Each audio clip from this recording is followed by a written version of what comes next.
ఈ రోజుతో షాపింగ్ పూర్తి చేసి రేపు తీరుబడిగా వద్దామనుకుంటే నీరజతో సమస్యేదో వచ్చిందంటూ ఇప్పుడే రమ్మన్నావు. సంగతేంటి పిన్ని? ఎవరినైనా ప్రేమించానని అంటోందా? ఆ సంబంధం నీకిష్టం లేదా? వచ్చి రాగానే పార్వతమ్మ మీద ప్రశ్నల వర్షం కురిపించేసి సోఫాలో కూర్చుంది సరళ. సరళ పార్వతమ్మ వాళ్ళకి దూరపు బంధువు. పార్వతమ్మ కూతురు నీరజ కంటే సరళ 3 ఏళ్లు పెద్ద. ఇద్దరి మధ్య మంచి స్నేహముంది. 3 ఏళ్ల క్రితం పెళ్లి చేసుకుని అమెరికా వెళ్లిన సరళ సెలవు మీద వారం రోజుల క్రితమే ఇండియాకి వచ్చింది.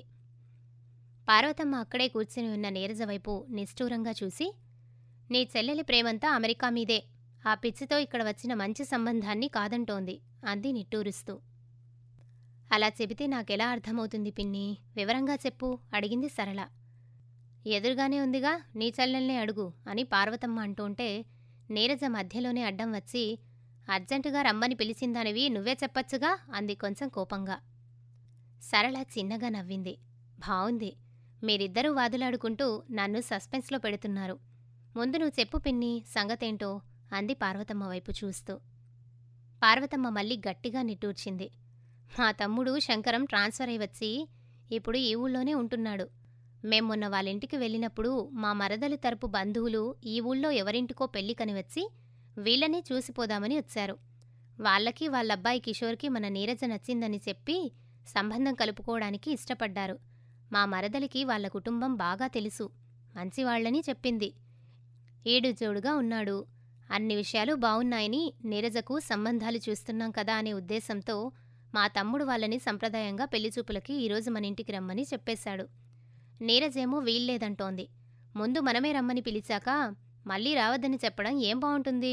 అంతగా అయితే వాళ్ళు వచ్చి వెళ్ళాక ఏదో కారణం చెప్పి కాదనుకోవచ్చులే అని చెబుతున్నా వినిపించుకోవడం లేదు. నాకేం చేయాలో తోచక నీకు ఫోన్ చేశాను. అన్ని విషయాలు బావున్నప్పుడు నీరజకెందుకు అభ్యంతరం? ఆశ్చర్యంగా అడిగింది సరళ. ఏం చెప్పమంటావులే, తన ఫ్రెండ్స్ అంతా అమెరికా వెళ్ళిపోతున్నారని దీనికి అదే కోరిక. అందుకే నేను అక్కడి సంబంధాలే చూస్తున్నాను. కాకపోతే అనుకోకుండా ఇక్కడే మంచి సంబంధం వచ్చినప్పుడు కాదనుకోవటం ఎందుకు అని మేం నచ్చజెబుతున్నా నీరజ వినిపించుకోవడం లేదు అంటూ ఆవిడ లేచి నిలబడి, కాఫీ తెస్తానుండు అని చెప్పి వంటగదిలోకి వెళ్ళింది. సరళ నీరజకు కొంచెం దగ్గరగా జరిగి భుజం మీద ఆప్యాయంగా చెయ్యి వేసి, ఈ రోజుల్లో అమెరికా వెళ్ళటం పెద్ద సమస్య కానే కాదు. అందరూ వెళ్తూనే ఉన్నారు. పెళ్ళయ్యాకైనా మీరిద్దరూ ప్రయత్నం చేసుకుని వెళ్ళొచ్చుగా అంది. అలా కుదరదులే అంటూ నిట్టూర్చింది నీరజ. మామయ్య వాళ్ళింట్లో ఆ రోజు అతనితో మాట్లాడానుగా, మాటల మధ్యలో అతనికి అమెరికా వెళ్లాలనే ఉద్దేశం ఎంతమాత్రం లేదని స్పష్టంగా చెప్పాడు. అది తెలిసి కూడా వాళ్లను రమ్మనటం ఎందుకు చెప్పు? మామయ్య నన్ను ముందు అడగకుండా తొందరపడ్డాడు. అందుకని ముందు రమ్మందాం, ఆ తర్వాత ఏదో కారణం చెప్పచ్చులే అంటారు. అంటే నాకు నచ్చజెప్పే అవకాశం ఉంటుంది గదా అని కాబోలు. నాకు అర్థం కానిదేంటంటే, అన్ని విషయాలు బావున్నాయని మావాళ్ళు ఒక్కటే ఇదైపోతున్నారు గాని ఇలా అన్నీ బావున్న అమెరికా సంబంధం దొరకదనేం లేదుగా. వాళ్ళకి ఇష్టమే అడుగుతున్నారని ఒప్పుకునే కంటే మనకి నచ్చే సంబంధం కోసం ఎదురుచూడొచ్చు కదా. ఏమంటావ్? నిజమేననుకో అంటూ సరళ ఒక్క నిమిషం ఆగింది. నీకు అమెరికా లైఫ్ మీద చాలా భ్రమలున్నాయనిపిస్తోంది. పేపరులో అప్పుడప్పుడు నువ్వు ఇలాంటి వార్తల్ని చూసే ఉంటావుగాని నా అనుభవంలో తెలుసుకున్న విషయాలు కొన్ని నీకు చెప్పనా?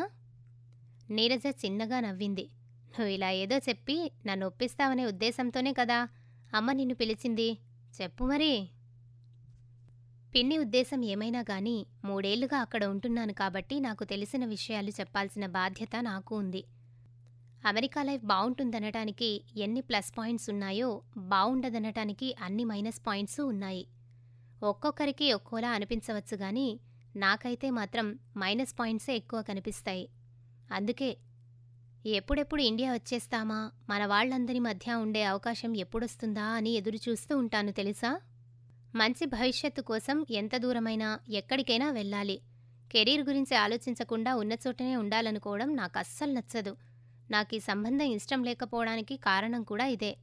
మనం ప్రాధాన్యమిచ్చే విషయాల్ని బట్టి మన ఉద్దేశాలు ఉంటాయి. అక్కడి శాలరీ, కొన్ని సౌకర్యాలు ఎక్కువే అనుకో, కాదనను. కాకపోతే చెప్పానుగా, ఒక్కొక్కరికి ఒక్కోలా అనిపిస్తుందని. అది సరేగాని ఈ మధ్య జరిగిన సంఘటన చెబుతానన్నా కదా అంటూ ఒక్క క్షణం ఆగి మళ్ళీ మొదలుపెట్టింది సరళ. మాకు దగ్గర్లోనే ఉండే ఏరియాలోకి ఓ తెలుగు వాళ్ళ కుటుంబం వచ్చింది. ఆమెని అతనెక్కడికి తీసుకువచ్చేవాడు కాదు. ఒకసారి నేను నా ఫ్రెండు పరిచయం చేసుకుందామని వెళ్ళాం. నా ఫ్రెండు వాళ్ళాయన పనిచేస్తున్న ఆఫీస్లోనే అతను చేస్తున్నట్లు ఆ అమ్మాయి మాటల వల్ల తెలిసింది. అతను నెలకి 20 రోజులు క్యాంపులోనే ఉంటాడని చెప్పేసరికి నా ఫ్రెండు ఆశ్చర్యపోతూ ఆ ఆఫీస్లో అసలు క్యాంపులే ఉండవని చెప్పింది. దాంతో ఆ అమ్మాయి తర్వాత వాకబు చేసేసరికి తెలిసిందేంటంటే అతనికి ఆల్రెడీ పెళ్ళయింది, పిల్లలు కూడా ఉన్నారు. ఆ విషయం దాచి ఆ అమ్మాయిని మళ్ళీ పెళ్లి చేసుకున్నాడన్నమాట. ఈ విషయం బయటపడేసరికి అసలే అంతంత మాత్రంగా ఉన్న ఆ అమ్మాయి కాపురంలో కష్టాలింకా ఎక్కువయ్యాయి. శాడిస్టులా హింసించడం మొదలుపెట్టాడట. ఒక ఫంక్షన్కి పిలుద్దామని మేమిద్దరం మళ్ళీ వెళ్ళినప్పుడు ఆ అమ్మాయి అతను కొట్టిన దెబ్బలకి స్పృహ తప్పి కార్పెట్ మీద పడి ఉంది. తర్వాత మేమందరం ఎలాగో కష్టపడి ఆ అమ్మాయిని ఇండియా పంపించే ఏర్పాటు చేశాం. వాళ్ళు తర్వాత ఏదో తేల్చుకుంటారనుకో. అమెరికా సంబంధమనగానే మనవాళ్లు కొంతమంది ఆ మోజులో పూర్వాపరాలు సరిగ్గా విచారించకుండానే హడావిడిగా పెళ్లిచేసి పంపించేయడంతో ఇలా కొంతమంది అమ్మాయిలు అన్యాయమైపోతున్నారు.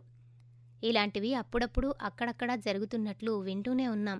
ఇంకా నీరజ మధ్యలోనే అడ్డం వచ్చి సరళ వైపు సూటిగా చూస్తూ అంది, అక్కా, నిన్నొకటడగనా? ఇక్కడ కూడా ఇలాంటివి జరుగుతూనే ఉన్నాయిగా, కాదనగలవా? కట్నాల కోసమూ ఇంకే కారణాలతోనో రకరకాలుగా భార్యల్ని వేధించడం, కెరసనాయిలు పోసి తగలబెట్టడం లాంటి వార్తల్ని పేపర్లో మనం ఎన్ని చూడలేదు. అదంతా పోనీ బావగారి సంబంధం మనకు తెలిసిన వాళ్లదేం కాదుగా. అయినా నువ్వు అక్కడ హ్యాపీగానే ఉన్నావు కదా. సరళ నవ్వేసింది. నేను అమెరికా లైఫ్ని ఎంజాయ్ చేస్తూ నీకు మాత్రం నీతులు చెబుతున్నట్లుగా నీకనిపిస్తోంది కాబోలు. పూర్తిగా తెలియని అమెరికా సంబంధం కంటే బాగా తెలిసిన అన్ని విషయాలు బాగున్నా ఇక్కడి సంబంధమే బెటర్ కదా అనే ఉద్దేశంతో మాట్లాడానంతే. సరేలే, నీ ఇష్టప్రకారమే జరగటం మంచిది. ఇక్కడి సంబంధం చేసుకుంటే అమెరికా వెళ్ళలేకపోయానన్న అసంతృప్తి నిన్ను ఆనందంగా ఉండనివ్వదు కూడా. కాకపోతే కిషోర్ వాళ్ళు వచ్చి వెళ్ళినందువల్ల నష్టమేముంది? అమెరికా వెళ్ళటమనేది నీ తప్పనిసరి కోరికని అతనికి తెలియజేయి. నీ పట్ల మరీ మక్కువ ఉంటే తన ఉద్దేశం మార్చుకుని అమెరికా వెళ్ళటానికి అంగీకరిస్తాడేమో. లేకపోతే ఈ సంబంధాన్ని వాళ్లే క్యాన్సిల్ చేసుకుంటారు, అంతేగా? ఆలోచనలో పడినట్లుగా నీరజ 2 నిమిషాలు మౌనంగా ఉండిపోయి తర్వాత మెల్లగా, సరే అలాగే చేద్దాంలే అంది. అప్పుడే కాఫీ కప్పులతో వచ్చిన పార్వతమ్మతో సరళ, పిన్ని, ఈ సంబంధాన్ని చేసుకోవటానికి కాదుగాని వాళ్ళు రావటానికి మాత్రం నీరజ ఒప్పుకుంది అని చెప్పింది. పోనీలే, మాట పడకుండా అంతవరకైనా పర్వాలేదు. సరళ, ఇంటికి ఫోన్ చేసి చెబుతాను, వాళ్ళు వచ్చి వెళ్లే వరకు నువ్వు ఇక్కడే ఉండు అంది పార్వతమ్మ మనసు తేలికపడినట్లుగా. అలాగే పిన్ని, వాళ్ళకోసం చేసే స్పెషల్స్ అన్నీ నాకిష్టమైనవే అయిండాలి మరి అంది నవ్వుతూ. పార్వతమ్మ కూడా చిన్నగా నవ్వి, తప్పకుండా, నాకు తెలుసుగా, జీడిపప్పు పకోడీ, గులాబ్జాము, క్యారెట్ హల్వా, అంతేగా అంది. ఆ సాయంకాలం పార్వతమ్మ తమ్ముడు, మరదలు, కిషోర్ని అతని తల్లిదండ్రుల్ని వెంటబెట్టుకుని వచ్చారు. అందరూ కలిసి కాసేపు కూర్చున్నారు. కాఫీ ఫలహారాల మర్యాదలయ్యాక నీరజని కిషోర్ని మాట్లాడుకోవడానికి వీలుగా ఒంటరిగా వదిలిపెట్టారు.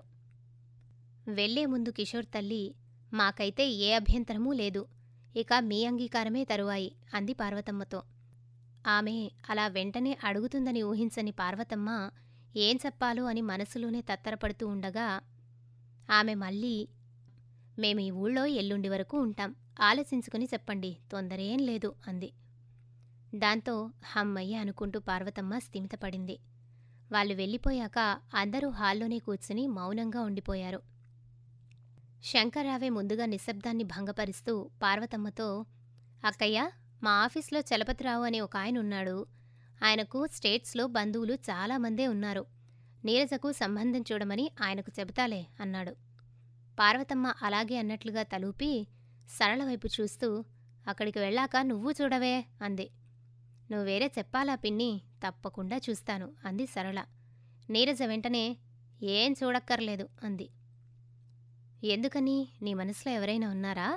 చెప్పవే మరే అడిగింది సరళ. అదేం కాదు అంది నీరజ ముక్తసరిగా. మరి? ప్రశ్నార్థకంగా చూసింది సరళ. ఎందుకంటే ఈ సంబంధానికే నేను మనస్ఫూర్తిగా అంగీకరిస్తున్నాను కాబట్టి కొంచెంగా తలవాల్చి చిరునవ్వుతో చెప్పింది. నిజంగానా?